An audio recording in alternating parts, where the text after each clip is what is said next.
Hey guys अस्सलाम वालेकुम। तो सारे खैर मकदम सैनिस अकिस नविस वीडियोस में जैसा कि आप सेटअप देख रहे हैं, we are doing another podcast and it has been a long time कि मैंने कोई पॉडकास्ट नहीं किया। The last podcast which I did was with Gabid sahab and it was well received by the audience. And बहुत सारे वीडियोस मैंने देखे। In fact हमने बस 3-4 वीडियोस अपनी चैनल पे चलाए थे, लेकिन लोगों ने बहुत ज़्यादा उसको शेयर किया था। रील्स में बहुत सारे जगहों पे उसको शेयर किया था। दैट मीन्स ये जो टॉपिक था जो पिछली बार हमने डिस्कस किया था, that was about the problems in Kashmir. जैसे हम लोग ड्रग अब्यूज़ है यहाँ पे, हमने होम स्कूलिंग बहुत वजाहत में डिस्कस की थी। पोर्नोग्राफी के बारे में हमने काफ़ी डिस्कस किया था। तो उसके बाद कुछ ऐसी चीज़ें हुई, when I look back at that podcast, कि बहुत सारे ऐसे सवालात थे जिनका अभी तक मुझे जवाब नहीं मिला था। And I wanted to discuss that again. And recently ऐसे कुछ इंसिडेंट्स हुए कश्मीर में, जैसे उनमें से बहुत दुख होता है इसके बारे में बात भी करके। जो तो वो 2 मासूम बच्चे थे, उन्होंने also they lost their lives in a tragic accident. तो मैंने सोचा क्यों ना गाबिद साहब को फिर से बुलाया जाए, इन चीज़ों को वजाहत में डिस्कस किया जाए और ये जाना जाए कि एक्चुअली जो रूट कॉज है, जो प्रॉब्लम है, ये जो चीज़ें हमारी सोसाइटी में होती है वो क्यों होती है और उसका रूट काज क्या है। तो Gabid sahab, welcome to the show and thank you very much to be here again. अस्तगफिरुल्लाह sir, thank you for inviting in fact. अरे नहीं, तो गाबिद साहब, आपके नज़रिए से इस चीज़ को देखा जाए कि हमारी सोसाइटी में जो प्रॉब्लम्स है, इनका रूट कॉज क्या लगता है आपको? सर, एक साइकोलॉजी में हमारी थ्योरी है जिसको हम कहते हैं coffee table phenomena. Coffee table phenomena बड़ा सिंपल सा है अगर इंसान को समझ आ जाए कि इंसान जो देखता है, इंसान जो सुनता है, इंसान को जो महसूस करवाया जाता है, इंसान इवेंचुअली वही बनता है। आपके घर के कॉफ़ी टेबल पे जो भी चीज़ें आप रखोगे ना, बच्चा उन्हीं चीज़ों को पिक कर पाएगा, उन्हीं चीज़ों पे वो ग्रो होगा या उन्हीं चीज़ों पे जो है ना वो डम डाउन हो जाएगा।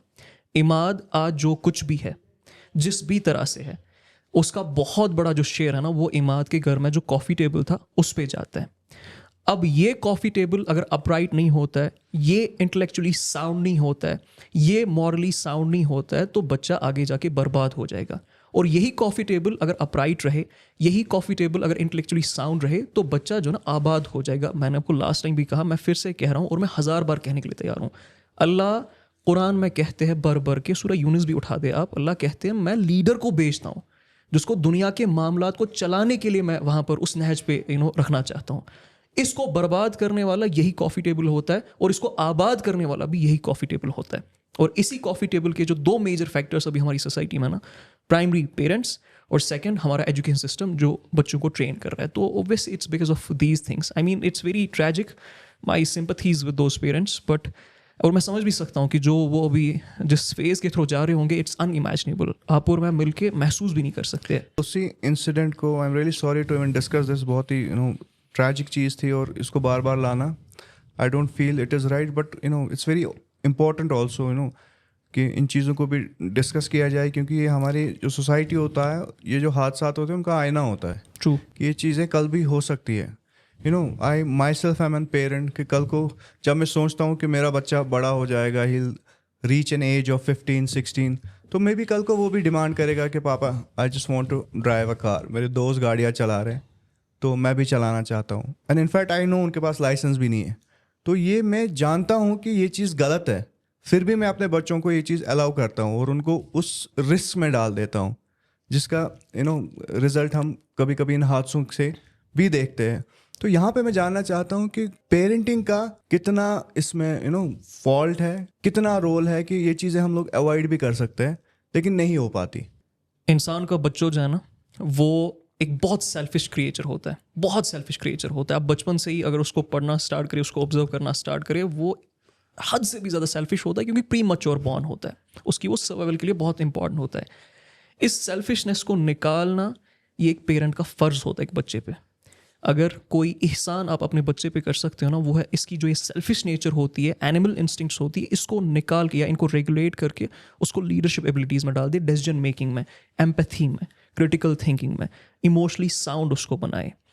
और गलती यहाँ पर उन बच्चों की नहीं है, उन पेरेंट्स की है जिनको ये कंसेप्ट तक पता नहीं है कि असल में पेरेंटिंग का मकसद क्या है।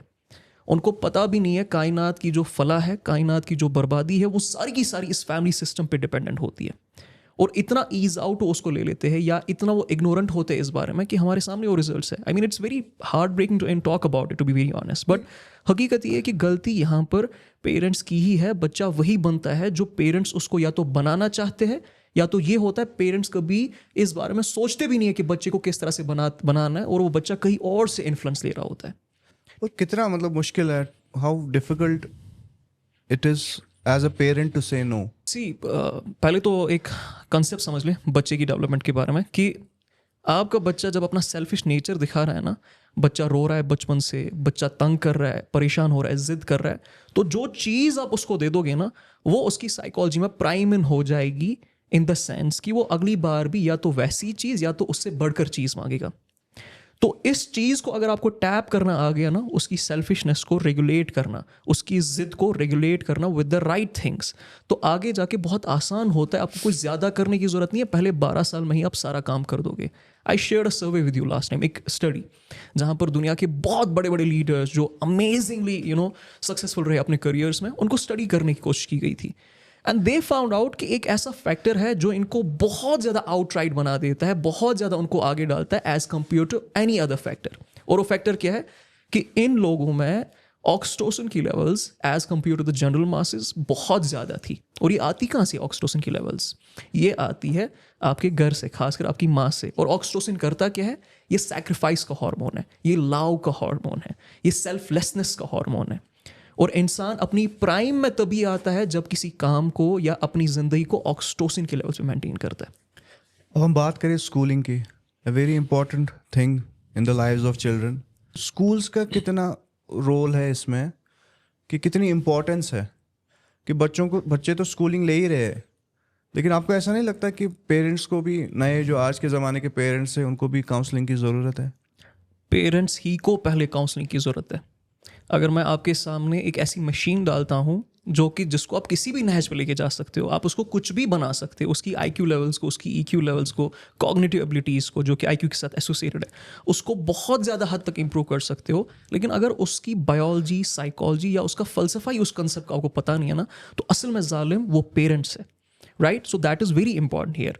दूसरी चीज़, जो स्कूल सिस्टम का आपने बात की ना, हमारी सोसाइटी में एक बहुत बड़ी प्रॉब्लम है, जो मैंने आपको पहले भी कहा कि जिस एज में बच्चे की रिक्वायरमेंट कुछ और है, उसको हम उस वक्त स्कूल सिस्टम में डाल देते, जो मैं आगे जाके इंशाल्लाह आपको एक्सप्लेन कर दूंगा. अब स्कूल सिस्टम एग्जिस्ट करता है, we can't negate it from the society. तो एक बहुत बड़ा चंक इस मसले का स्कूल सिस्टम पे भी जाता है. Are you saying that you're against the school system? No, I'm not saying I'm against the school system. मैं बड़ा क्लियरली कह रहा हूँ, to a certain age point बच्चे को स्कूल में डालना वो उसके साथ जुल्म करना है, क्योंकि ना उसकी वो बायोलॉजिकल रिक्वायरमेंट है, ना उसकी साइकोलॉजिकल रिक्वायरमेंट है. वो इनफैक्ट वो चीज़ बच्चे की बायोलॉजी और साइकोलॉजी को नेगेट करके उसको किसी और ही नहज पे डाल देती है, डम डाउन कर देती है टू अ सर्टन एज. खासकर जो मैंने लास्ट टाइम भी कहा, पहले 7 साल बच्चे को बिल्कुल स्कूल में नहीं डालना है. सर, मेरे नबी ने मना किया है नमाज पढ़वाने से पहले 7 साल, सल्लल्लाहु अलैहि वसल्लम. मतलब who is the master of the masters, मतलब जो इंसान की साइकोलॉजी उस एंगल से देख पाता था, उस एंगल से समझ पाता था जो अल्लाह ताला ने इंसान में रखी थी. तो जब मेरा नबी मना कर रहा है पहले 7 साल नमाज पढ़वाने से, तो स्कूल सिस्टम तो बहुत छोटी सी चीज़ है यहाँ पर. So that is my point. बिल्कुल, मतलब इस बारे में गाबिद साहब ने वजावत में बोला है हमारे पिछले पॉडकास्ट में. If you want to know more about the home schooling, what is the appropriate age of schooling Islamic लहजे से, तो you can refer to our old podcast and I am sure कि आपको इन सवालात के जवाब वहाँ पे मिलेंगे. Now since we are talking about the education system, जो एक इम्पॉर्टेंट चीज़ रहती है, दोज आर द फॉल्ट्स. हम हमेशा पॉजिटिव चीज़ों की बात करते हैं, लेकिन we are very scared of bringing out the faults in our own systems. तो and you have been blunt in your previous podcast as well. तो I just want to know from your perspective कि क्या आपको लगता है कि हमारे जो एजुकेशन सिस्टम में अभी फॉल्ट्स हैं and which need to be rectified? Yeah see, one important issue है इसकी ये समझना कि एजुकेशन सिस्टम आता कहाँ से, थीम क्या था इसका जब इसको लाया गया था. जब इंडस्ट्रियल रेवोल्यूशन फ्लोरिश हो रही थी, तो उस वक्त की जो डिमांड थी ना, अब सोफिस्टिकेटेड स्लेव्स की थी. उससे पहले हाथ पैर चलाने वाले गुलाम चाहिए थे, क्योंकि सिस्टम ही वैसा था.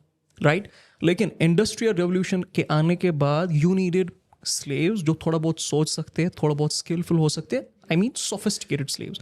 उस वक्त ये एजुकेशन सिस्टम फ्लोरिश होता है. हमारी सबसे बड़ी प्रॉब्लम जो मुझे लगती है एज अ सोसाइटी या एज इवन एन इंडिविजुअल, हम जब किसी सिस्टम में अपने बच्चे को डालते हैं ना, हम कभी ये सवाल नहीं पूछते कि ये सिस्टम आया कहाँ से, किसने ये लाया। अगर क्या उसने जब ये सिस्टम ला रहा था उसने कोई और एरियाज भी एक्सप्लोर किए थे, क्या उसके पास कोई और ऑप्शंस भी थे, अगर थे तो उसने ये वाला क्यों चूज किया, उन रास्तों पे क्यों नहीं गया। हम कभी इसको क्वेश्चन ही नहीं करते और बस भेड़ बकरियों की चाल में चले जाते हैं। And we literally are dumping down not only ourselves but our kids and eventually our society. तो ये एक मसला है। दूसरा जो मसला है ना एजुकेशन सिस्टम के साथ, जो बहुत बड़ा मसला है, वो ये है कि स्कूल सिस्टम्स को, एजुकेशन जो हमारे स्कूल्स है खासकर, उनको बच्चे की बायोलॉजी और साइकोलॉजी पता ही नहीं होती है कि किस एज में बच्चे की क्या रिक्वायरमेंट है, बायोलॉजी की डिमांड क्या है, ब्रेन की अब डिमांड क्या है किस एज में। तो वो कभी उनके साथ डील नहीं कर सकते। ओब्वियस सी बात है, जब मुझे पता ही नहीं है बच्चे की रिक्वायरमेंट क्या है, मुझे पता ही नहीं है बायोलॉजिकली उसकी ज़रूरत क्या है, साइकोलॉजिकली, फिलोसॉफिकली, तो मैं इवेंचुअली उसकी जो असल नहज है ना उसको दबा दूंगा या उसको कभी एक्सप्लोर ही नहीं करूंगा। तो IQ और EQ पे मैं कभी उसकी वर्क ही नहीं कर सकता हूँ। ये दूसरी प्रॉब्लम है। तीसरी चीज़ जो सबसे बड़ी मुझे लगती है, लिटरली सबसे बड़ी, ये कॉर्टिसोल इंडस्ट्रीज़ है। And what do I mean by cortisol industries? वो ये है कि बच्चे को एक छोटी उम्र से ही सुबह ज़बरदस्ती उठाना, उसको फिर उसके कंधे पे बैग लगा देना, गाड़ी में नींद आ रही होती है उसको, स्कूल में फिर टीचर डर के बेस पे उसको ट्रेन करता है, फियर के बेस पे ट्रेन करता है, और कंटिन्यूसली एक केमिकल उसमें आ जाता है जिसको हम कॉर्टिसोल कहते हैं, जो फियर केमिकल होता है, स्ट्रेस केमिकल होता है। और ये कॉर्टिसोल करता क्या है, ये ग्रोथ हार्मोन जो बच्चे का होता है ना उसको डम डाउन कर देता है। And studies have found out कि सबसे वर्स्ट टाइप ऑफ जॉब्स, सबसे वर्स्ट टाइप ऑफ क्वालिटी जो किसी काम में होती है वो तब होती है जब इंसान कॉर्टिसोल पे चल रहा होता है। और ये साइकिल हम बच्चे को बचपन से ही देते हैं, उसी पे ट्रेन करते हैं, उसी पे उसको चला रहे होते हैं। तो eventually we are literally killing our child. हम अपने हाथों से अपने बच्चों को दफना रहे हैं लिटरली। और फिर हम एक्सपेक्ट करते हैं कि ऐसा बच्चा दुनिया में मेंटल और मॉरल डोमिनेंस में आ जाए, दुनिया में मटीरियल और पॉलिटिकल डोमिनेंस में आ जाए। I mean it's so insane to even think about it. And another problem जिसको मैं एड्रेस करूँगा यहाँ पर, वो चौथी चीज़ है कि सबसे जो क्रिटिकल लाइफ स्किल्स होते हैं ना वो कभी स्कूल देता नहीं है बच्चे को। मतलब आप खुद सोचिए, एक सक्सेसफुल इंसान बनने के लिए, एक बेहतरीन इंसान बनने के लिए कौन सी चीज़ें चाहिए होती है? क्रिटिकल थिंकिंग एक इंसान को आनी चाहिए, इमोशनली इंटेलिजेंट एक इंसान होना चाहिए, सेल्फ डिसिप्लिन बहुत ज़्यादा स्ट्रांग होना चाहिए, इंसान को इन्फ्लुएंस करना आना चाहिए because that is going to help him in the society navigate करने में। और पांचवी चीज़ कौन सी है कि इंसान में एंटरप्रेन्योरशिप स्किल्स होनी चाहिए, अपनी मटीरियल पावर को होल्ड करने की या उसको ग्रो करने की स्किल्स होनी चाहिए। क्या कोई ऐसा स्कूल है हमारे इर्द गिर्द जो इन 5 चीज़ों पे बच्चों को ट्रेन करता है? You don't even find a single example. क्या ये जो रिक्वायरमेंट्स है ज़िंदगी की, जो कि ज़िंदगी की फाउंडेशंस है, बेस है, एक इंसान को कामयाब या नाकाम होने की फैक्टर्स है, क्या कोई स्कूल इस पर वर्क कर रहा है हमारा? So that is a problem with this, right? और कहीं ज़्यादा दूर जाने की ज़रूरत नहीं है इमाद।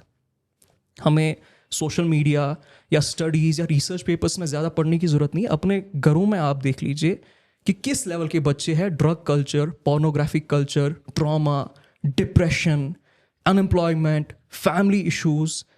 जैसे मैं कह रहा हूँ, हम अपने हाथों से अपने बच्चे को दफन कर दिए और फिर हम, इससे भी बड़ी मुसीबत यह है, फिर हम उस पर मुसलमान का टैग लगा देते हैं। सर, उमर बिन खत्ताब के बारे में उसको फिर हम बताते हैं, हम उसको हज़रत अली के बारे में बताते हैं रज़ियल्लाहु अन्हु। I mean this is not going to work. इंसान को जब पता चलता है कि प्रॉफिट सल्लल्लाहु अलैहि वसल्लम ने सहाबा को किस नहज पे ट्रेन किया ना, नींदें उड़ जाती है। मैं ना एक छोटा वाक़या आपको बताता हूँ, where I try to finish this. Abu Bakr Siddiq रज़ियल्लाहु अन्हु का दौर था, तो इराक फ़तह हो रहा था। वहाँ से लेटर आती है कि हमें रीइंफोर्समेंट्स की ज़रूरत है, हम थोड़ा बैकफुट पे जा रहे, कमज़ोर पड़ रहे।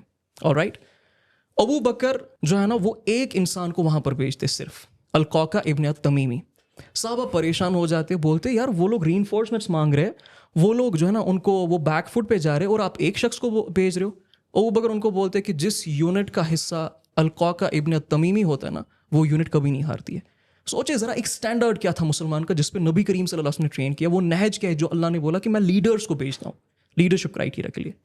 So eventually this is the thing which is you know very much faulty with our education system. So when I think about education system abhi, since I run a small agency, तो बहुत ही practical example है, we also do a lot of hiring. There is certain skill set जो हमें चाहिए, ठीक है, as a business owner I am just telling you. तो market में उसकी बहुत शॉर्टेज है, इट्स नॉट अवेलेबल, जैसे कि बाहर है। तो मेरा एक सेल्फिश थॉट आता है कि अंदर से देयर शुड बी स्कूल्स और सम इंस्टीट्यूशन जो ये स्किल सेट सिखाए बच्चों को, and I could hire them. तो मेरा सेल्फिशनेस ये है कि मैं अपना मुफाद ढूंढता हूँ कि जो मैं यहाँ पे ट्रेन करूँ, मेरे लिए ऑलरेडी बच्चे वहाँ से ट्रेन होके आए, and I could employ them, और मुझे फ़ायदा हो कि मेरा बिजनेस अच्छे से चले। तो कहीं ना कहीं हमारा जो एजुकेशन सिस्टम भी है ये भी इसी चीज़ पे है। मतलब समटाइम्स आई थिंक कि जो दुनिया चला रहे हैं कि ऐसे लोग हैं जिन्होंने ये एजुकेशन सिस्टम ऐसा बनाया है कि इसमें से वर्क फोर्स जनरेट हो और वो उन लोगों के लिए काम करे, and this is how the system works. If we talk about Islamic perspective of education, वो कहीं ना कहीं लोगों को या कैपिटलिस्ट ओनर्स को फ़ायदा नहीं दे रही है। तो लोग इस जो बेसिक जो ट्रेडिशनल वेज ऑफ एजुकेशन से अपने मॉरल का, क्रिटिकल थिंकिंग का, या जो चीज़ है एक अच्छा इंसान बनने के लिए जो एजुकेशन नेसेसरी है, वो हम लोग नहीं दे पा रहे। हम लोग अपने बच्चों को वो एजुकेशन दे रहे हैं जिससे कि कल को उनको फ़ायदा मिले, they can make some money, they can get employed, they can run their families. तो इसके बारे में आप मतलब क्या कहना चाहेंगे? सी मुझे लगता है कि I hope you got the idea मैं वेयर आई एम गोइंग। या I got the idea. I think सबसे इम्पॉर्टेंट चीज़ जो होती है ना एक इंसान को ट्रेन करने की, वो ये होता है कि लाइफ की जो सिचुएशंस है, लाइफ के जो प्रेशर्स है, लाइफ की जो दुनिया के जो मामलात है, उसको सॉल्व करवाना इंसान को आना चाहिए, राइट? एक ग्रेट लीडर क्रिएट करवाना एजुकेशन का मकसद होता है। और जब ऐसे लीडर्स क्रिएट करना स्टार्ट हो जाते हैं by virtue of education system, तो दुनिया की जो क्वालिटी है ना वो खुद ब खुद इम्प्रूव होना स्टार्ट हो जाती है। स्वीडन के बारे में अगर आपको बोलो ना, हमारे तोते उड़ गए थे जब हम उसके बारे में रिसर्च कर रहे थे। 39 नोबेल प्राइज विनर्स सिर्फ स्वीडन से आए हैं। 39, it's not a joke. And हम बहुत इंट्रीग किया, मतलब मेरी रिसर्च टीम को, कि ऐसा क्यों है उनके साथ। वी गॉट टू नो कि वहाँ पर रूल ये है कि 7 साल का जब बच्चा हो जाता है ना, तो बच्चे को नोबेल प्राइज़ विनर्स की जो फिज़िक्स होती है, केमिस्ट्री होती है, मेडिसिन होती है, और साथ साथ में जो टॉप प्राइजेस या टॉप अवार्ड्स है दुनिया में जो किसी फील्ड में मिलते हैं, उनकी साइंस पे, उनकी सॉर्ट ऑफ रिसर्च पे, उनके सब्जेक्ट मैटर्स पे वो ट्रेन करते। और देखिए ज़रा दुनिया में क्या उनने हरदम मचा के रखी है, किस लेवल पे है वो दुनिया में। Yeah there might be problems with them in some spheres, but जब हम इंटेलेक्चुअल कैपेबिलिटीज़ की बात करते, एकेडमिक कैपेबिलिटीज़ की बात करते, मटीरियल कैपेबिलिटीज़ की बात करते, तो Sweden comes at the top, one of the top places. तो ये असल में मसला है कि हम उस नहज पे असल में ट्रेन ही नहीं करते बच्चे को, क्योंकि खुद भी हमें उस नहज का पता नहीं है। और अगर पता भी होता है तो वो सोसाइटल डर की वजह से, लोग क्या कहेंगे या फलां हो जाएगा, ये हो जाएगा, तो उसकी वजह से हम इसको छोड़ देते। तो ये बहुत बड़ी प्रॉब्लम है हमारे साथ। अगर हम बात करें इमोशनल इंटेलिजेंस की, तो as a layman it's something where you are aware of your emotional needs and at the same time you understand the emotional needs of others. Just layman definition, आपके हिसाब से इसकी एक वजाहत में क्या डेफिनेशन होनी चाहिए, ये कितना इंपॉर्टेंट है? I just want you to put light on. See, this is one of the foundations of a human being. Emotional intelligence, just like you said, कि एक इंसान की ability होती है where he is not only aware of his emotions and understands them, but he is also aware and understands the emotions of others, जिसकी वजह से वो life के जो pressures है, situations है, issues है, उसको काफ़ी productively manage कर पाता है। मेरे हिसाब से through my research and understanding ये एक prophetic trait है। लिटरली प्रॉफिट्स ने जिस ट्रेड के बेसिस पे लोगों के दिलों और जहनों को राज किया है ना, उन पे राज किया है, उन पे हुकूमत की है, उनको एक स्फीयर से लेके शिफ्ट में ला के दूसरे स्फीयर में लेके आया था। आई बिलीव इमोशनल इंटेलिजेंस उसकी प्राइम कॉज है, one of the prime causes है। ये इमोशनल इंटेलिजेंस इतनी ज़्यादा इम्पॉर्टेंट है कि एक इंसान ना ही सिर्फ इसके बेस पे खुद को मैनेज कर पाता है, अपने बिहेवियर को ट्यून कर पाता है, बल्कि इंसान अपनी सोसाइटी को भी ट्यून इन कर पाता है, उनके भी बिहेवियर को कुछ हद तक चेंज कर पाता है, right? So this is how important it is. इसमें ना असल में 4 ऐसे प्राइम हार्मोन्स है जिसकी मास्टरी हम सीखते हैं इसमें, यानी इल्मुन नफ्स का ही ये पार्ट है। और ये 4 हार्मोन्स है ना, वो कॉर्टिसोल एक है, दूसरा सेरोटोनिन है, तीसरा ऑक्सीटोसिन है और चौथा डोपामीन है। इन 4 हार्मोन्स को जो इंसान मास्टरी में लेके आएगा ना, और उनको मास्टर करेगा in the sense and regulate करना सीखेगा, और ना ही सिर्फ अपने आप को फतह करेगा, बल्कि ही विल बी ईजिली इंशाल्लाह able to conquer the world around him. So इतनी ज़्यादा इंपॉर्टेंस इसकी। आप मैं आपको ऐसे बता दूं कि एक इमोशनली इंटेलिजेंट जो पर्सन होता है ना, वो दुनिया के कोई भी सिचुएशन को किसी भी प्रॉब्लम को मैनेज कर पाता है प्रोडक्टिवली। उसको पता होता है कि किस जगह पे कौन सी चीज़ कहनी है ताकि मुझे राइट रिजल्ट्स मिल सके। उसको खुद को भी मोटिवेट करना आता है, मैनेज और रेगुलेट करना आता है, और दूसरों को भी मोटिवेट, मैनेज एंड रेगुलेट करना उसको आता है, राइट। और ख़ासकर हमारे दौर में जहाँ पर depression, trauma, stress, mental disorders इतने ज़्यादा बढ़ गए, I believe this is one of the key traits जो कि हर इंसान को पढ़नी चाहिए। इमोशनल इंटेलिजेंस अगर समझाना हो, मतलब कुछ ऐसे एग्जांपल्स आप दे जिनसे हमारी ऑडियंस को भी समझ में आए कि किस बारे में बात हो रही है। या सी, मैंने जब कहा ना ये प्रोफिक ट्रेट है, so I will give you examples first from सीरा, उसके बाद हम साइंस बेस्ड एग्जांपल्स पे आएंगे। ऑलराइट, प्रॉफिट सल्लल्लाहु अलैहि वसल्लम के बारे में कुरान में कहा जाता है कि आपके दरमियान हमने एक प्रॉफिट को भेजा है जो कि आपके लिए बहुत वरी करता है, आपकी सफरिंग पे उसको तकलीफ पहुंचती है, और बिलीवर्स के साथ जेंटल है।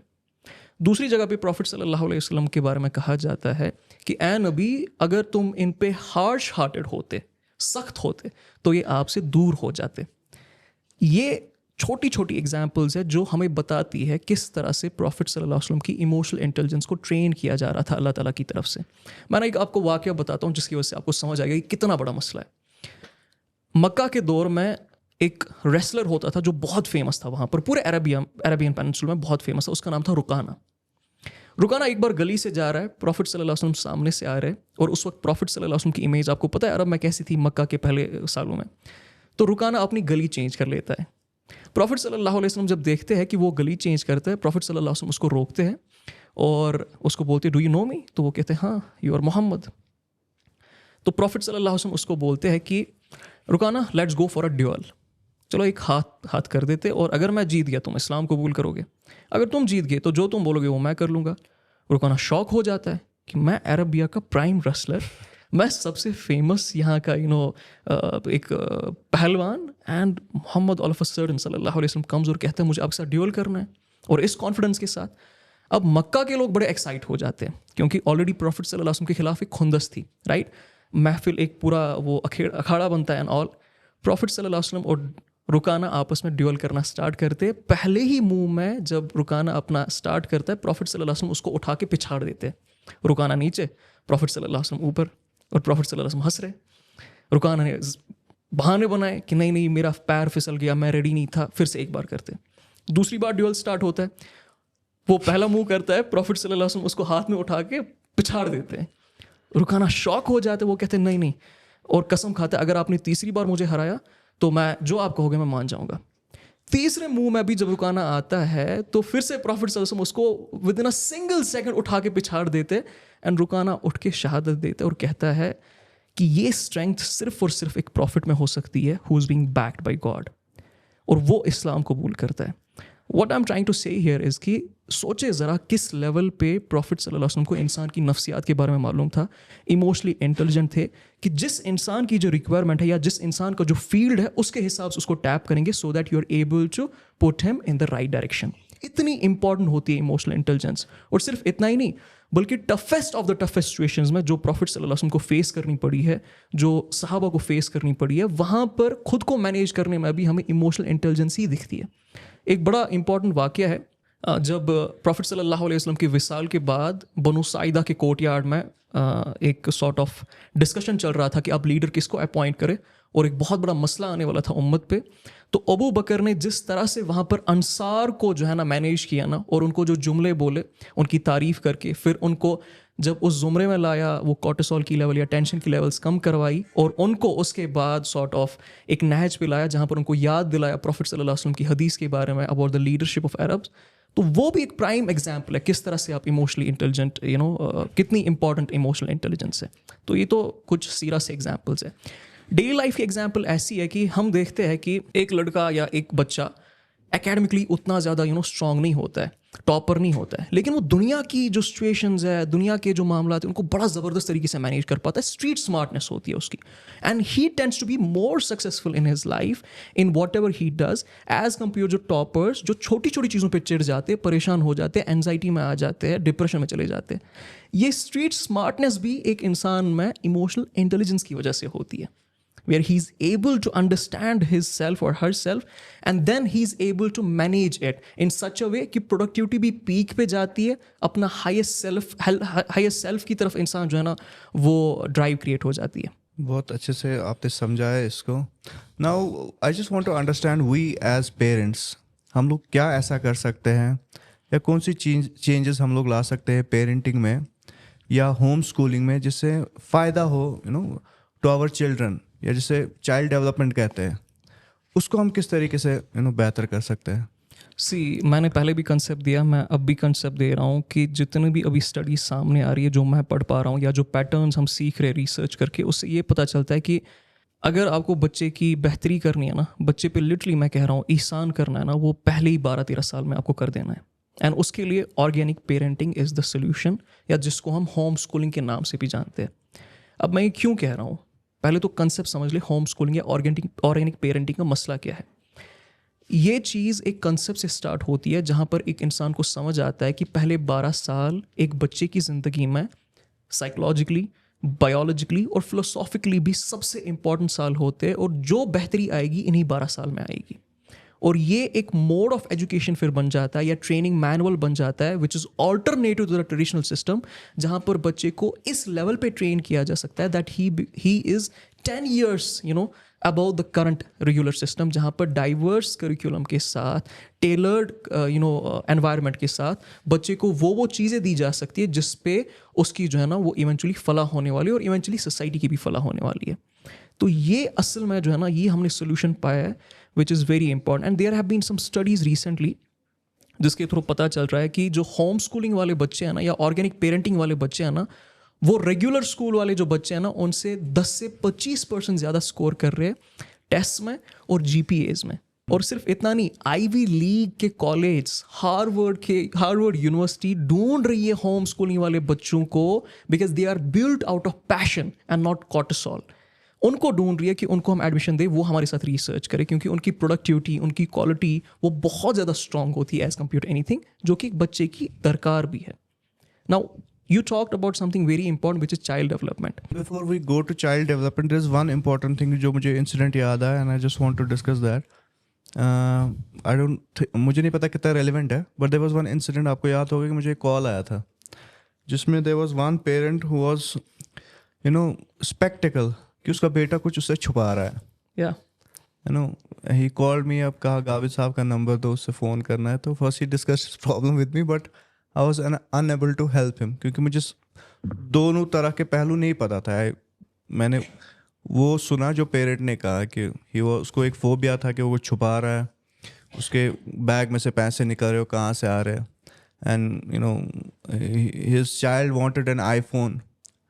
तो उसको दम कर रहा था, पापा मैं I'll suicide, ये करूँगा वो करूँगा. तो एंड द पेरेंट वॉज, वो बहुत स्ट्रेस में था. Then he spoke to you एंड फिर आपने उसको काउंसल किया, आपने बच्चे से भी बात की. We don't want to discuss the कौन था क्या था, बट ऐसी भी सिचुएशंस आती है.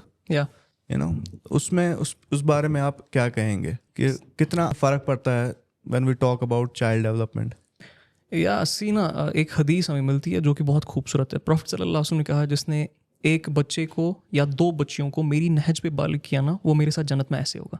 इतना बड़ा मसला है ये चाइल्ड डेवलपमेंट का. तो असल में उनकी जो प्रॉब्लम थी, बहरहाल I don't want to discuss that because it's not it's unethical, but वो प्रॉब्लम वही थी कि बच्चे को पेरेंट्स ने ट्रेन नहीं किया था, बल्कि बच्चा किसी और ही एनवायरनमेंट से ट्रेन हुआ था और उसमें वो वाली इन्फ्लुएंसेस थी. एंड इट्स नॉट पॉसिबल कि उसको आप 1 महीने 2 महीने में ख़त्म करो. It takes a very stepwise process.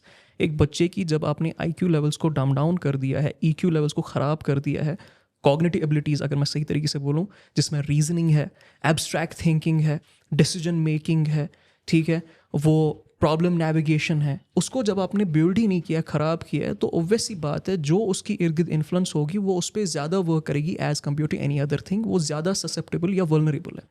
तो उसको फिर स्टेप वाइज मैनर में जो है ना उसको ठीक करना होता है, जिसको हम कहते हैं कि जो उसका न्यूरो प्रोफाइल है ना, जो लॉक हो चुका होता है पहले 12-13 साल में खासकर, उसको सज़ा और जज़ा के साथ राइट और साइकोलॉजिकल टेक्निक्स के साथ जो सीरा से भी हमें मिलती है उस पर फिर जो है ना उसको ठीक करना पड़ता है. But it's the concept, main concept है जो न्यूरो प्रोफाइल है उसको सज़ा और जजा के बेस पे फिर अनलॉक हम करते हैं. तो दैट इज़ द प्रोग्रेस जो उसमें फिर लेना पड़ता है. Now let's come back to the child development.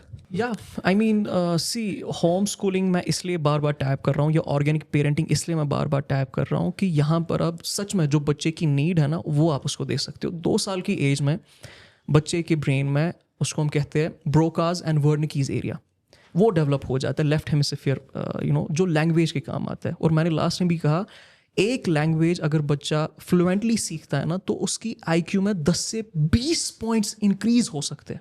Studies have shown कि एक कंपनी के CEO और एक कंपनी के चपरासी में जो IQ लेवल्स का फर्क होता है ना वो लेस देन 5 पॉइंट्स है. सोचे जरा, चपरासी और CEO में लेस देन 5 पॉइंट्स है. और बच्चे की जब 2 साल में आ जाता है 2 to 5-6 ईयर्स तो उस वक्त उसकी रिक्वायरमेंट होती है लैंग्वेज. इट मीन्स आप उसकी नेचुरल नहज को मेंटेन करके उसकी IQ लेवल्स को बढ़ा रहे हो. ये होम स्कूलिंग में आप कर सकते हो, ये रेगुलर एजुकेशन सिस्टम के साथ हम नहीं कर सकते जो ट्रेडिशनल है. दूसरी चीज़ 6 साल में एक और वाक्य होता है बच्चे के ब्रेन के साथ. पैराइटल लोब मच्योर होना स्टार्ट हो जाता है. ये पैराइटल लोब किसके काम आता है? अर्थमेटिक्स के काम आता है, रीजनिंग के काम आता है, मैथमेटिक्स जो है ना मैथमेटिकल एबिलिटीज और स्पाशियल लर्निंग के काम आता है. और कॉर्पस कैलोसम भी ग्रो होना स्टार्ट हो जाता है जो कोऑर्डिनेशन के काम आता है. तो उस वक्त उसकी जो रिक्वायरमेंट है ना वो कुछ और ही है और आप ऑर्गेनिक पेरेंटिंग के थ्रू उसको दे सकते हो जो कि उसकी IQ लेवल्स को काफ़ी ज़्यादा इंप्रूव करेगी. फिर 12 साल में जैसे मैंने लास्ट टाइम भी कहा इसको एज ऑफ ट्रांसफॉर्मेशन कहते हैं. यहाँ पर बच्चे का जो नियो कॉर्टेक्स या मैं यूँ कहूँ प्री फ्रंटल कॉर्टेक्स डेवलप होना स्टार्ट हो जाता है जिसमें काफ़ी सारी चीज़ें जो है ना आपको फिर डिफरेंटली बच्चे को देनी पड़ेगी. बट जो आपने 12 साल तक उसको वैल्यू सिस्टम दिया होगा, जो आपने 12 साल तक उसकी IQ और EQ पे वर्क किया होगा, वो इवेंचुअली 12 साल के बाद जब प्री फ्रंटल कॉर्टेक्स डेवलप होगा उसी को या तो नेगेट करेगा या तो उस पर चल पड़ेगा, वैलिडेट करेगा. तो ये इतना बड़ा मसला है जो सिर्फ और सिर्फ आप ऑर्गेनिक पेरेंटिंग के थ्रू कर सकते हो. वो आप रेगुलर स्कूल्स, हमारे यहाँ मसला बहुत बड़ा है. We recently talk to a mother, I was shocked कि उसने जो स्टेटमेंट्स दिए. मैं उसको समझा रहा था कि प्रॉब्लम क्या है रेगुलर स्कूलिंग में and how she can organically train her kids. वो मुझे वहाँ से बहाना बोल रही है कि मुझे अपने लिए टाइम नहीं मिलता है, मैं इसीलिए बच्चों को स्कूल भेज देती हूँ ताकि चलो कोई बात नहीं थोड़ा ही सीख ले लेकिन मुझे अपने लिए टाइम बच पाता है, फैमिली के मसले होते ये होते हैं ऑल. सोचे ज़रा किस लेवल की सेल्फिशनेस है. Imagine this thing. मतलब मैं पहले भी आपको कह रहा हूँ कि एक सिस्टम जो आपको 15 से 20% प्रॉफिट देता है लेकिन 70-80% आपको नेगेट कर देता है, ख़त्म कर देता है. क्या आप उस सिस्टम में रहना पसंद करोगे खुद? जब आप खुद उसमें पसंद नहीं करोगे तो how can you put your child into it? So see this is how we use child. और हम अपने बच्चे को एक सोसाइटल सॉर्ट ऑफ एक इमेज के लिए यूज करते हैं जहाँ पर बच्चे को हम बोलते हैं कि अगर स्कूल नहीं भेजा तो फलां लोग बोलेंगे बच्चे को स्कूल क्यों नहीं भेजा, ऐसा क्यों नहीं किया, अरे तुम तो ये हो वो है. गरीब सोचेंगे, पिछड़े सोचेंगे, मदरसे वाले सोचेंगे. तो सोचे ना ज़रा किस लेवल पे हम सेल्फिश हो गए. अपनी सोसाइटल इमेज को बिल्ड करने के लिए बच्चे को यूज़ किया जाता है. तो ये जुल्म नहीं है तो क्या है? नहीं, और कॉमन थॉट है ना कि मतलब मैंने डिस्कस किया पिछली बार के बकार नेचुरस होम स्कूलिंग 7 वन तक मैं टोटली स्कूल सो पच वन नान वन यो बिचो मतलब MC पे एक्सपेरिमेंट यो थावन सह पाथ सारे गसान स्कूल पे कत ग एडजस्ट स्कूलस मज. तो it's very difficult also to convince आपकी जो फैमिली का जो हमारा जो culture is very confined and अकिस अकिस वुचान सो बड़ मसल गसान कि even if a parent even thinks about it कि मैं होम स्कूलिंग करूँ, उसको 7 साल तक घर पे ही पढ़ाऊँ, जो राइट एज है उसमें स्कूल डालूं, बट एट देन उतना आसान भी नहीं है. Yeah that is a lack of emotional intelligence which I am talking about.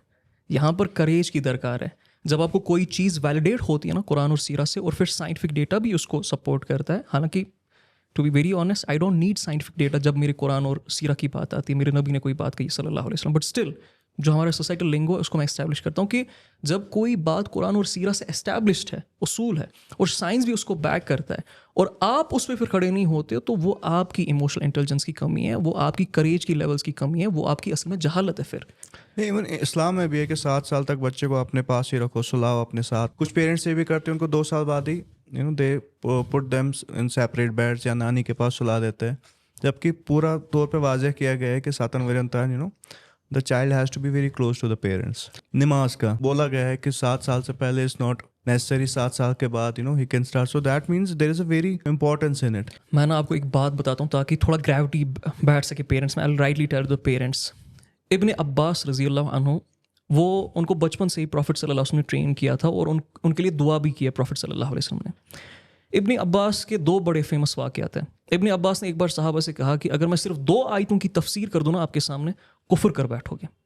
और दूसरे वाक़े में कहा कि जिस तरह ये एक अर्द है, ये एक ज़मीन है, ये एक प्लैनेट है, इसी तरह मुझे नबी करीम सल्लल्लाहु अलैहि वसल्लम ने कहा ऐसे ही और भी प्लैनेट्स है जिसमें ऐसे ही मामलात आते हैं, जिसमें ऐसे ही नबी को भेजा जाता है, ठीक है, और नबियों को वो मैट्रिक्स दिया जाता है।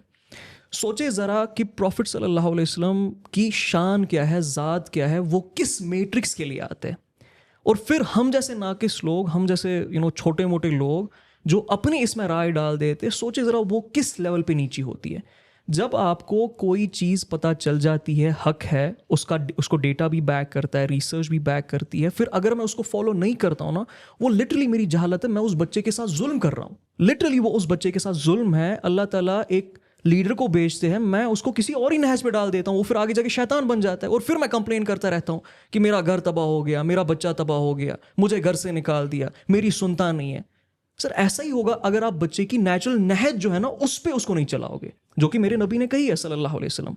सोचे ज़रा, जब मेरे नबी ने नमाज पढ़ाने से मना किया है ज़बरदस्ती, तो कौन सी और ऐसी चीज़ है जो इससे ज़्यादा इंपॉर्टेंट थी? पहला हिसाब उसी का होने वाला है। सो अंडरस्टैंड कि हम क्या कर रहे हैं, अंडरस्टैंड कि हम ना ही सिर्फ दीन के मामलात में पिछड़े हैं, बल्कि साइंटिफिक मामलात में भी हम किसी चीज़ को फॉलो नहीं करते, आउटडेटेड चीज़ों को ही हम चला रहे होते हैं। एक सवाल ऐसे ही, it's not related to the topic. जैसे हमारा नबी सल्लल्लाहु अलैहि वसल्लम इज रहमत जिसे कहते हैं फॉर द एंटायर कायनात, तो उनके लिए पूरी कायनात बनाई गई थी। इज इट पॉसिबल कि मतलब जैसे आपने कहा ना कि मतलब हर जगह मतलब बाकी दुनिया में ऐसे मामलात होते हैं, वहाँ पे भी लाइफ है, या तो नहीं छोड़ो, नहीं आस्क इट, हाँ, इट्स अ गुड वन, मुझे समझ आ गया क्या आ रहा है। मतलब he can be sent there as a नबी as well, something like that. वो रहमत है ना पूरी कायनात के लिए, तो कायनात में सिर्फ अर्थ नहीं आती, true, there are other life forms, other planets also. तो हमारे हुजूर सल्लल्लाहु अलैहि वसल्लम इज द मोस्ट बिलाउड और उनके लिए सारा कुछ किया गया, सो इज द मोस्ट, उनकी मतलब वैल्यू बहुत ज़्यादा है और इस उसको अल्लाह ताला सबसे ज़्यादा प्यार करते हैं, तो उसकी एक वजह है। तो मुझे नहीं लगता वो सिर्फ इस दुनिया के लिए होंगे, जबकि कायनात का जिक्र किया गया है। या इट्स अ गुड क्वेश्चन। एक अच्छा स्पेक्ट्रम इससे खुल जाता है। सी, अल्लाह ताला ने जब बात की है ना ज़मीन की, तो अल्लाह ताला ने कुरान में सिर्फ एक ज़मीन का जिक्र नहीं किया, मल्टीपल अर्थ का जिक्र किया। आप जब पढ़ोगे कुरान को और अरबिक लिंग्विस्टिक्स को वहाँ पर मद्देनज़र रखोगे, आपको समझ आएगा वहाँ पर सिर्फ ज़मीन की बात नहीं हो रही है। अल्लाह ताला अर्थ पूरी, मतलब ओवरऑल जो जितनी भी है प्लैनेट्स, उनके बारे में बात कर रहे होते हैं। आलमी अरवाह का एक कंसेप्ट है जिसके थ्रू आपको एक क्लियर हो जाएगा। आलमी अरवाह में जब अभी हम रूहें ही थी, मतलब अभी रूह बनी थी, तो अल्लाह ताला कुरान में भी कहते हैं मैंने मीसाक लिया तुम लोगों से, वादा लिया। तो उस वक्त कहा जाता है, फिलोसॉफिकली कहा जाता है कि 3 तरह के लोग आ गए। अल्लाह ताला ने बोला कि दुनिया किसको चाहिए, तो मेजॉरिटी ऑफ द पीपल है ना, उनने बोला हमें चाहिए, तो अल्लाह ताला ने उनके मुंह पे दुनिया मार दी। दूसरे लोग आगे तो बोला कि सिर्फ आखिरत किसको चाहिए, मतलब सिर्फ आखिरत किसको चाहिए। तो वहाँ पर कहा जाता है बहुत ही कम लोग थे जिनने इसके लिए वॉलंटियर किया, और कहा जाता है उनमें से नबियों को लाया जाता है। It's a philosophical term, but मैं क्लियर करने की कोशिश कर रहा हूँ।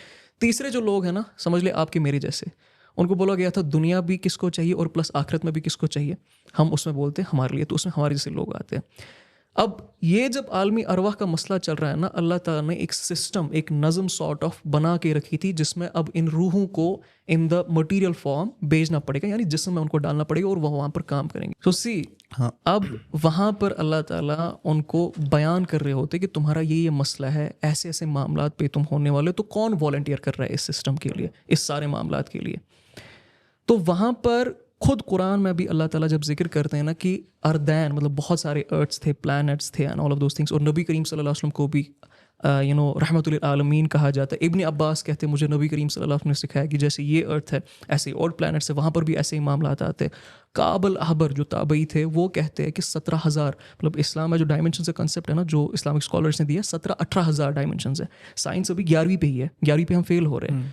तो इमेजिन दिस थिंग कि एक नबी को फिर किस लेवल का मैट्रिक्स दिया जाता होगा। इमेजिन दिस थिंग कि जब रहमतुल आलमीन कहा जाता है, ये आलमीन कितने होंगे, तभी तो उनका मर्तबा बुलंद है ना। हम लोग कभी इन चीज़ों पे सोचते नहीं है यार, सोचते थे हम, कहते हैं कि ज़्यादा सोचना भी नहीं चाहिए, शुगालत के साथ कुफ्रस को ना, देयर लॉट ऑफ थिंग, तो इंसान फिर बंद कर देता है सोचना कि ऐसी माँ किसका गालत है कि ज़्यादा सोचो। नहीं, कुरान का उसूल आप समझ ले तफसीर का, कि जो चीज़ें एस्टैब्लिश है ना एज फैक्ट्स है ना, उसको आप परवर्ट नहीं कर सकते हो, गुनाह है। लेकिन जहाँ पर एस्टैब्लिश फैक्ट्स नहीं है, जहाँ पर अल्लाह ताला ने छोटी छोटी निशानियाँ दी है, अल्लाह ताला ने टैप करनी, जैसे सूरह अनफाल की आयत है, अल्लाह ताला कुरान में कहते हैं मैं आसमानों में और तुम्हारे अंदर तुम्हें निशानियाँ दिखाऊंगा जब तक तुम पे ये आया ना हो जाए जो चीज़ हमने भेजी वो हक है। तो यहाँ पर अल्लाह ताला निशानी कहते हैं।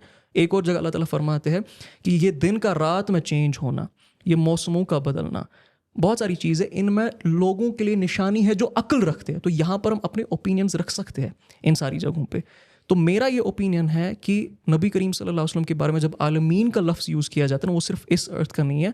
मैं मानता हूँ, बैक फ्रॉम इब्न अब्बास का वो स्टेटमेंट, मैं मानता हूँ कि उनको मैट्रिक्स बहुत बड़ा दिया गया है एंड ये उनकी शान है। इसीलिए इतना ज़्यादा प्यार अल्लाह उनसे करते थे सल्लल्लाहु अलैहि वसल्लम से, कि हर मैट्रिक्स में ही stood as the prime sort of creature अल्लाह ताला का, और top of the top level of hierarchy पे प्रॉफिट सल्लल्लाहु अलैहि वसल्लम ने अपने आप को एस्टैब्लिश किया। तो ये है उस नबी का मर्तबा, उसका दर्जा। और सोचे ज़रा फिर हम किस एंगल से उसको देखते थे लोग इस एंगल से, बट फिर golden age of fall of Baghdad हो गया, उसके बाद फिर लिटरेचर ख़त्म हो गया हमारा एंड ऑल, तो उसके बाद 2 नंबरी स्टार्ट हो गई। अब हम लोग इतना डीप गए हैं तो एथिज्म भी एक चीज़ है which is growing rapidly in our Kashmiri society as well, लेकिन अब उस तरीके से नहीं है। तो इसके बारे में जैसे आपके दोस्त ने राइटली कहा कि गॉडलेस सोसाइटी, हम उसकी तरफ बढ़ रहे हैं, तो उसके बारे में थोड़ा सा हम लोग वजाहत में बात करेंगे और आपसे जानेंगे कि इसके मौजू पे भी आप थोड़ा सा रोशनी डालें। या सी आई बिलीव कि साइकोलॉजिकली आई एम टॉकिंग, इसके 3 मेजर कॉजेज़ जो मुझे लगे हैं स्टडीज़ के थ्रू। एक मेजर कॉज अम्मी अबू है। अम्मी Abu, what do I mean, 2 चीज़ें अम्मी अबू करते हैं कि एज ऑफ एक्सप्लोरेशन में जब बच्चा, एज ऑफ एसोसिएशन में जब बच्चा आता है ना, बहुत सवाल पूछता रहता है, छोटी छोटी चीज़ों पे सवाल पूछता है, दिन में 200 300 400 सवाल पूछ लेता है कभी कभी। उन सवालों को हम जब आंसर्स नहीं जानते होते उनके बारे में, तो अपनी उस अना को कॉम्प्रोमाइज़ करने के लिए हम बच्चे को चुप करवा देते हैं। लेकिन प्रॉब्लम यह है, इंसान हर वक्त किसी ना किसी सोच के ताबे होता है, और जिस सोच के ताबे इंसान होता है उसी सोच पे वो इंसान जो है ना फिर ग्रो होता है, और वही सोच उसका खुदा असल में बन जाती है।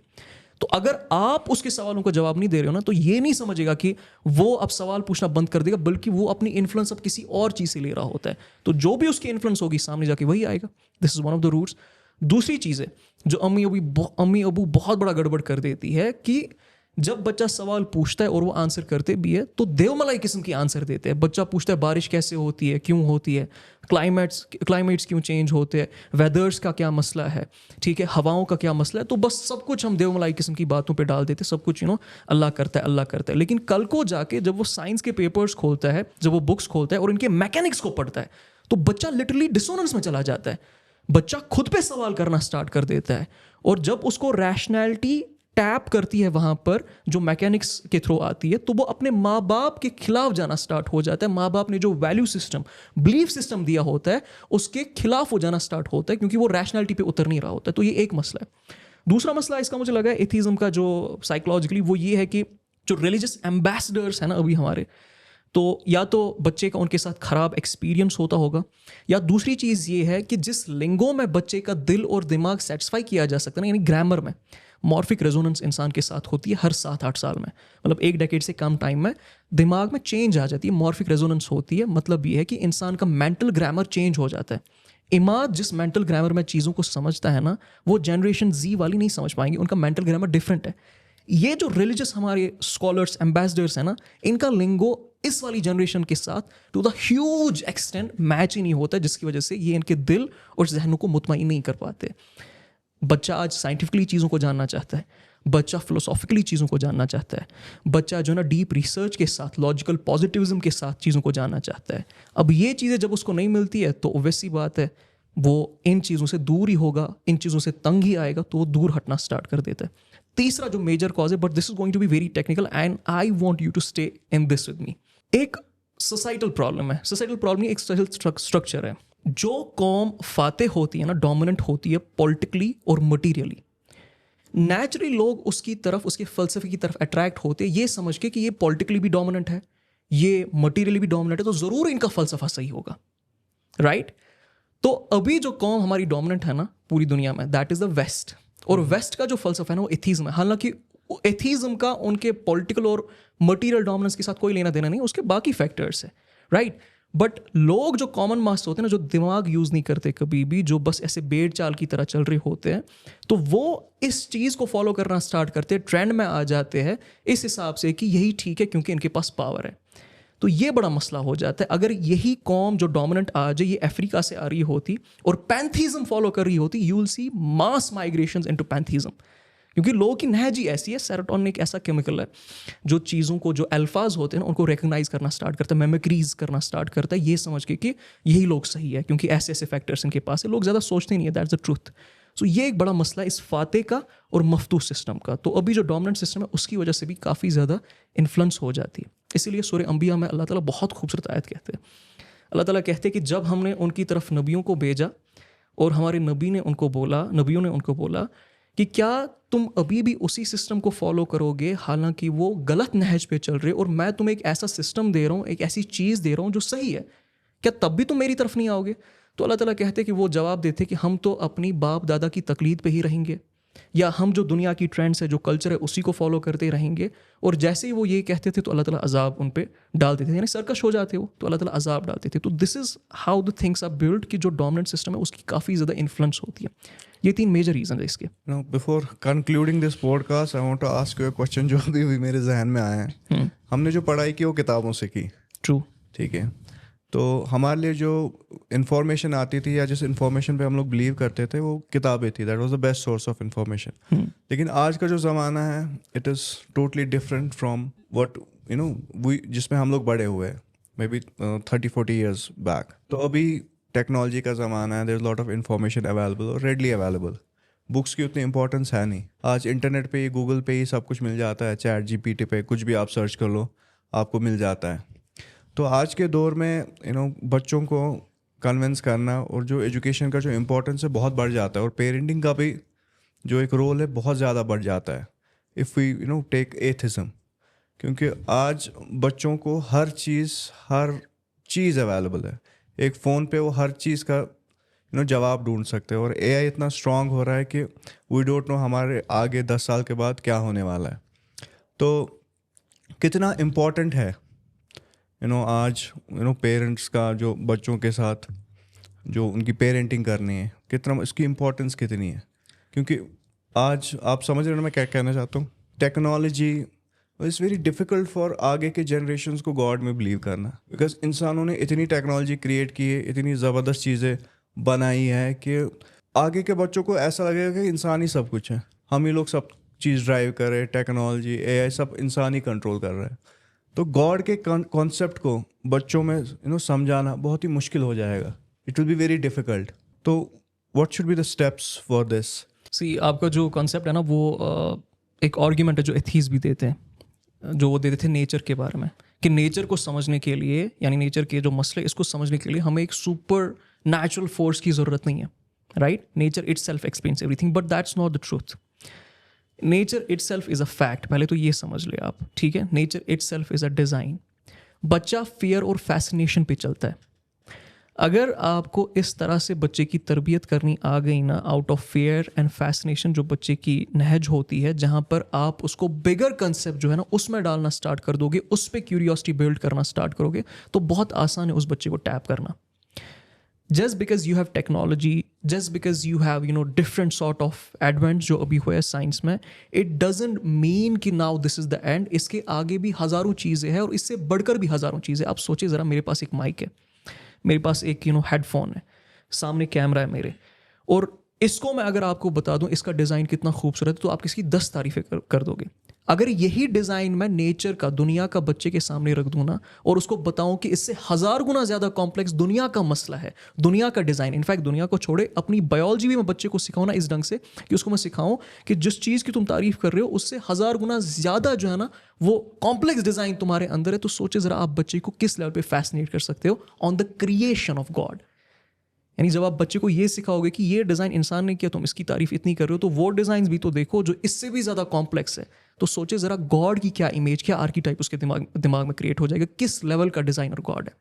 इट्स ऑल अबाउट कि आप किस तरह से बच्चे को टैप करते हैं। नबी करीम सल्लल्लाहु अलैहि वसल्लम ने फरमाया कि जो अल्लाह है ना वो हर बच्चे को फितरत पे पैदा करते हैं, माँ बाप ही होते हैं जो उससे उसको जो है ना वो हटा देते हैं। सो ये फितरत है ना, ये इंसान की नेचुरल डिस्पोजिशन है। पहले तो बहुत इंपॉर्टेंट चीज़ है, रिलीजन इंसान की बहुत नेचुरल डिस्पोजिशन है। Studies have shown, there is this scientist, मुझे उनका अभी पूरा नाम याद नहीं आ रहा, maybe he Cecil Boyce, तो उसने कहा था कि studies have found, we found out through experiences, experiments, कि जो इंसान का रिलीजन होता है ना, उससे इंसान ज़्यादा पीस और ट्रैंक्विलिटी महसूस करता है as compare to being non religious. तो रिलीजियस साइकोलॉजिकली भी इंसान की बहुत ज़्यादा नीड है। टेक्नोलॉजी अब कितना भी आगे बढ़ जाओ, एडवांस में कितना भी आगे बढ़ जाओ, अगर आपके अंदर के मामला, स्पिरिचुअल मामला, इमोशनल मामला, क्रिटिकल मामला ठीक नहीं है ना, कोई फ़ायदा नहीं उस सारी चीज़ का। तो इवेंचुअली वो वापस रिलीजियस की तरफ आएगा। आप खुद देखें ना, यूरोप में जब इंडस्ट्रियलाइजेशन पीक पे चली गई तो एथीज़म पीक पे जा रहा था, और फिर जब इंडस्ट्रियलाइजेशन से थोड़ा थोड़ा पीछे हटना स्टार्ट हो गए, अब हम स्टडीज़ में पाते, अब वो it is get trying to be more religious these days, right? It's coming back to the religion, क्योंकि अल्टीमेट जो नेचर इंसान का है ना, वो एक गॉड ही एक्सप्लेन कर सकता है जिसने उस इंसान को बनाया होगा। I just want to understand it after 50 years, जितना हम लोग आगे बढ़ रहे हैं टेक्नोलॉजी में, हर चीज़ में, how difficult it would be to convince our children about the existence of God. I believe ये बड़ा सब्जेक्टिव क्वेश्चन है। मैं हमेशा क्यों कहता हूँ कि मुसलमानों को साइंस के फील्ड में आना चाहिए, क्योंकि कुरान में I mean, irrespective of any मतलब religion, अगर हम जेनरिक टर्म में इस पे गौर करें, मुश्किल तो होगा, ऑब्वियसली मुश्किल होगा, but it's not the toughest thing to do.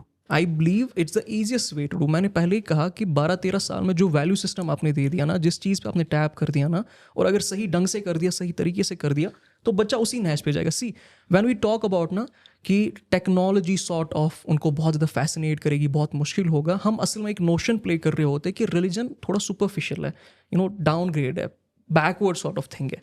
वो इसलिए हमें लगता है क्योंकि हमारे सामने रिलीजन को इस तरह से प्रेजेंट किया जाता है। मैं आपको एक छोटा सा एग्जांपल देता हूँ। सूरह हदीद में अल्लाह ताला फरमाते हैं कि ये जो आयरन ज़मीन में है ना, ये हमने आसमानों से भेजा है। ये कब कह रहा है अल्लाह ताला? मतलब ये कब हमारे पास आता है? 1400 साल पहले। रीसेंट डिस्कवरीज हमें पता चली है कि जो ज़मीन के अंदर आयरन है ना, वो ज़मीन का अपना हिस्सा नहीं है, बल्कि वो आसमानों से आया है। स्टार्स के कुछ एलिमेंट्स है, जो स्टार जिससे बनते हैं वो आयरन के कुछ एलिमेंट्स से बनते हैं। तो सोचे ज़रा, अगर इस नहज पे हम बच्चे को ट्रेन करें ना, वो जो अभी करंट एग्जिस्टिंग साइंस है ना, इससे 10 गुना आगे जा सकता है। तो साइंस को हम एज टूल यूज़ कर सकते हैं, जो कि हम बहुत ज़्यादा हद तक कर सकते हैं और अभी हो भी रहा है थोड़ा बहुत। उसको एज टूल यूज़ कर सकते हैं लोगों को और रिलीजियस बनाने के लिए, एज कम्पेयर टू कि ये कहे कि साइंस रिलीजन से दूर करता है। सूरह निसा में आयत 1 में आता है कि जो पेन रिसेप्टर्स होते हैं ना इंसान के, वो इंसान की स्किन पे होते हैं। ये 1400 साल पहले कुरान में आता है। आज हमें पता चलता है कि ये सच है। पेन रिसेप्टर्स टिश्यूज़ में नहीं है, पेन रिसेप्टर्स हमारे स्किन में होते हैं। ठीक है। एक्सपैंडिंग यूनिवर्स के बारे में सूरह अंबिया में आता है। अल्लाह ताला कहते हैं कि हम इस यूनिवर्स को एक्सपैंड कर रहे होते हैं। रीसेंट डिस्कवरी में हमें पता चलता है कि दुनिया सच में एक्सपैंड हो रही है। एटमॉस्फेरिक लेयर्स के बारे में आता है कुरान में कि एटमॉस्फेयर में लेयर्स है जो आपको प्रोटेक्ट करती है। ये भी रीसेंट की डिस्कवरी है। तो व्हेन वी से ना कि बहुत मुश्किल होगा साइंटिफिकली लोगों को समझाना, it's because of a notion हमने साइंस को उस एंगल से नहीं देखा है। यार ये सारी जो क्रिएशन है ये अल्लाह ताला की ही है, और अल्लाह ताला बार बार कुरान में कहते हैं कि मैं तुम्हें निशानियां आसमान में भी दिखाऊंगा, तुम्हारे अंदर भी दिखाऊंगा, जब तक तुम्हें हक आया ना हो जाए। तो ये बस एक लेंस की यूज़, मतलब लेंस का मसला है कि जिस लेंस से आप पढ़ाते हो, जिस लेंस से आप सिखाते हो, आप अगर लेंस सही करो ना, साइंस एक टूल बन जाएगा बच्चे के लिए, उसको सही नहज पर डालने के लिए, उसको मोर गॉड लविंग पर्सन बनाने के लिए। जब वो इस डिज़ाइन को, इस क्रिएशन को जब वो गौर फिक्र से देखेगा और सही लेंस से उसको एक्सप्लोर करेगा। अल्लाह ताला बुला रहे हैं कुरान में पैदर पे कि इन निशानियों को देखो, ये ज़हीन लोगों के लिए है, अक्लमंद लोगों के लिए है, इल्म रखने वाले लोगों के लिए है। तो इट्स नॉट समथिंग कि उससे दूर हो जाएंगे, बट इट्स जस्ट अबाउट कि आप कौन सी लेंस देते हो जिसके थ्रू देखता है। बिल्कुल, मतलब there will always be certain thing जिनका साइंस भी कभी जवाब नहीं दे पाएगा। ट्रू। सो जैसे आज भी है बहुत सारी ऐसी चीज़ें जो साइंस एक्सप्लेन नहीं कर पाता। ऐसी जो चीज़ें जो कुरान में है, जो इतने सालों पहले कही गई है, which was impossible for man to even think about at that time. Only ऐसी कोई फोर्स होगी जिसको पता है, जिसने उस टाइम पे वो लिखा होगा, एंड वो भी वही आज हमें इन चीज़ों पे सोचने समझने पे ये करती है कि तब कैसे लिखा गया। आपने जब एथीज़म की बात की थी ना, मैं इसको अभी इसके साथ टैप करता हूँ जो आपने उठाया कि साइंस जवाब नहीं दे पाएगा। प्री आइंस्टीनियन जो एरा थी ना, उसमें मैटर को ही सब कुछ माना जाता है कि अगर हमें किसी चीज़ की एग्जिस्टेंस माननी है, किसी चीज़ को नेगेट या वैलिडेट करना है, तो उसकी फिजिकल एग्जिस्टेंस होनी चाहिए। इसको हम लॉजिकल पॉजिटिविज्म कहते हैं। तो जो मेथड यूज़ किया जाता था ना, वो लॉजिकल पॉजिटिविज्म का यूज़ किया जाता था। लेकिन जब 20th सेंचुरी में स्प्लिटिंग ऑफ एटम हो गया ना, तो उसके बाद सब चेंज हो गया, क्योंकि स्प्लिट ऑफ एटम की वजह से हमें पता चला matter can even exist in waves. तो सिर्फ उस चीज़ की एग्जिस्टेंस नहीं है जो कि फिजिकली प्रेजेंट है, उस चीज़ की भी एग्जिस्टेंस है जो फिजिकली प्रेजेंट नहीं है in the form of waves या किसी और तरह से।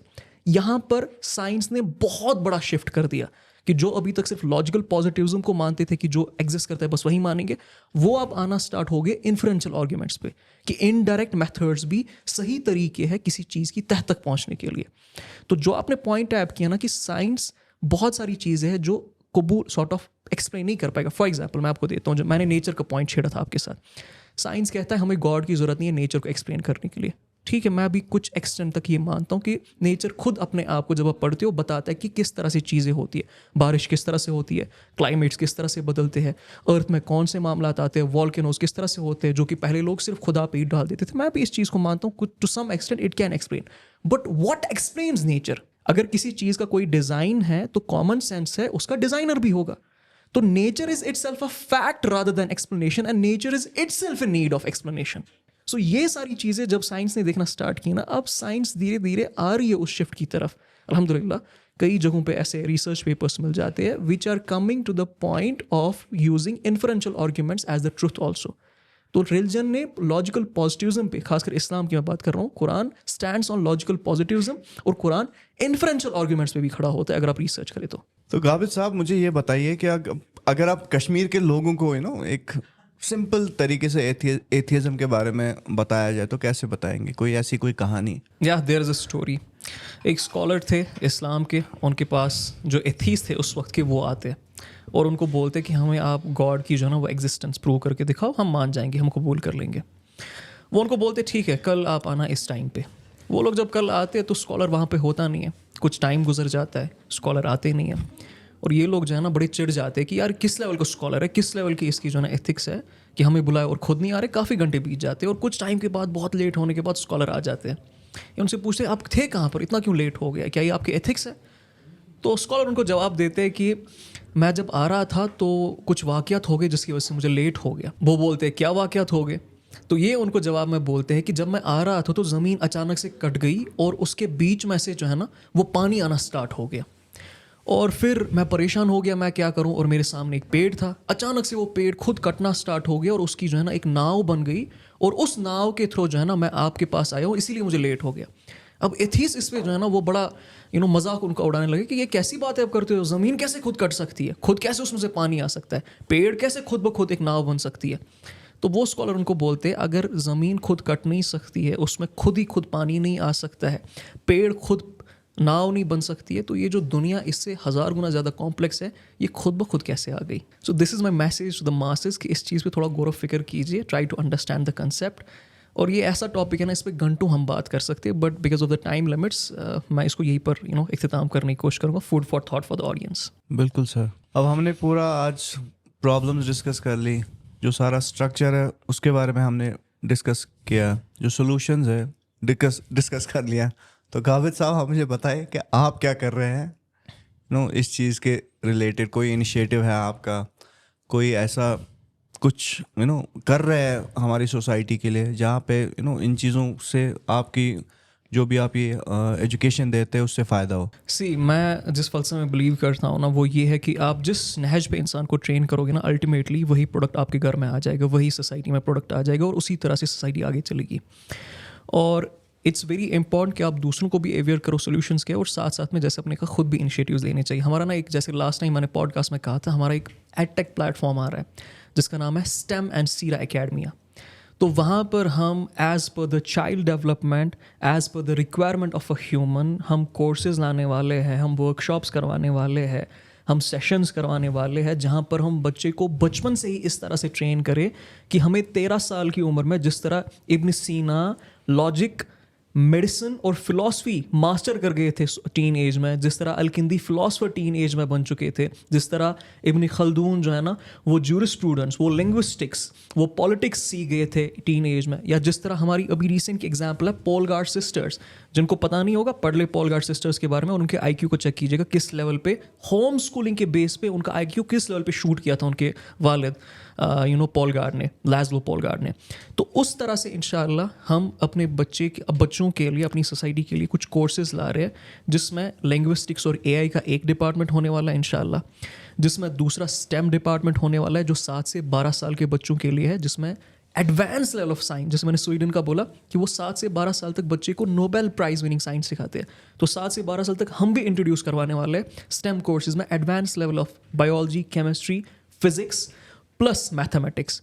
और फिर सोशल साइंस का डिपार्टमेंट हमारे पास होने वाला है जो 12 साल के बाद वाले बच्चों के लिए होगा इंशाअल्लाह रहमान, जिसमें philosophy, economy, political science, geography और हिस्ट्री हम इंशाल्लाह एडवांस लेवल तक उनको सिखाने वाला है। और लास्ट में एक स्पेशल हमारा एक कोर्स होने वाला है, एक मॉड्यूल होने वाला है जो मेंटोरशिप कोर्स होने वाला है, जहाँ पर हम बच्चों को, जहाँ पर मैं खुद और मेरे साथ कुछ और लोग बच्चों को ग्लोबल जियोपॉलिटिक्स, इमोशनल इंटेलिजेंस और लीडरशिप स्किल्स पे इंशाल्लाह ट्रेन करेंगे, ताकि बाय द एज ऑफ 16-17 वो पूरी दुनिया से कम 10 साल आगे चले एंड उनकी जो ज़िंदगी के वो 10-12 साल बहुत इंपॉर्टेंट होते हैं वो बच जाए और वहाँ पर वो उन चीज़ों में चले जाए जो कि फिर उनकी दुनिया में कॉम्पिटेंस एस्टैब्लिश हो सकती है, जिनके थ्रू इंशाल्लाह रहमान। So this is what we are planning right now.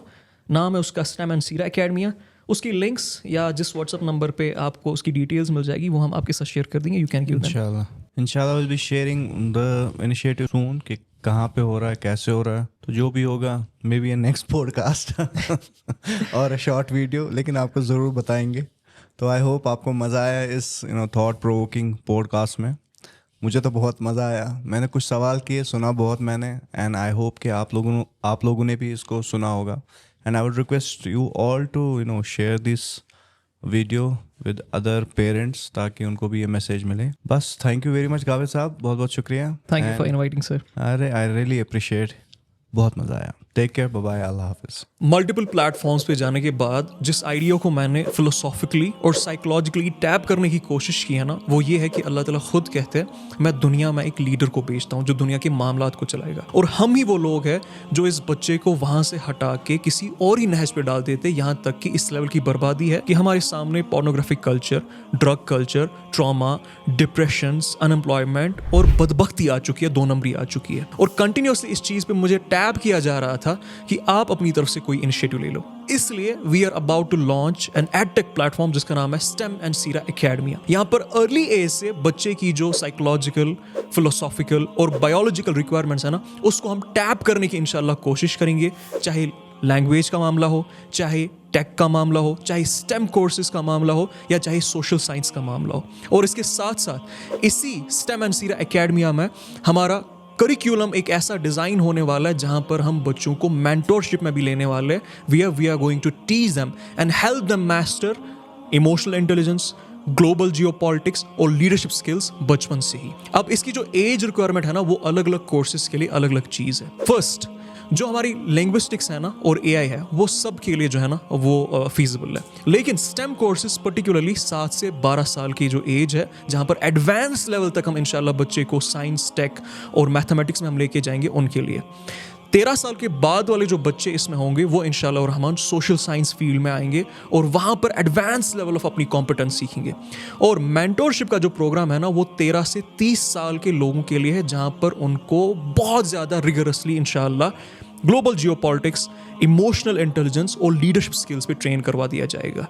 तो इसके थ्रू इंशाल्लाह we are taking this initiative ताकि हम इंशाल्लाह चेंज मेकर्स बन सके अपनी सोसाइटी में और अपनी सोसाइटी को एक बेटर शेप दे सके, बिकॉज हमारी सोसाइटी का इवेंचुअली जो दारोमदार है ना, वो आने वाली जनरेशंस पे है। आने वाली जनरेशन स्ट्रॉन्ग और कॉम्पिटेंट होगी तो सोसाइटी स्ट्रॉन्ग और कॉम्पिटेंट होगी। आने वाली जनरेशंस लीडर्स तैयार करके देगी तो सोसाइटी का जो मेकअप है ना, उसकी क्वालिटी बहुत ज़्यादा इंप्रूव हो जाएगी और इवेंचुअली दुनिया की फलाह हो जाएगी। और सबसे इंपॉर्टेंट चीज़, उस चीज़ के साथ हम अदल कर सकते हैं जो अल्लाह ने कहा कि मैं एक लीडर को भेजता हूं, ना कि किसी नाकिस, बेशरम, 2 नंबर इंसान को। So hope to see you all. इसकी अनाउंसमेंट्स, इसकी लिंक्स और इसकी डिटेल्स आपके साथ वीडियो में शेयर कर दी जाएगी। You can click on them and फिर उसके बाद इंशाल्लाह आपके साथ सारी डिटेल्स हम वर्चुअली शेयर कर देंगे। Thank you so much.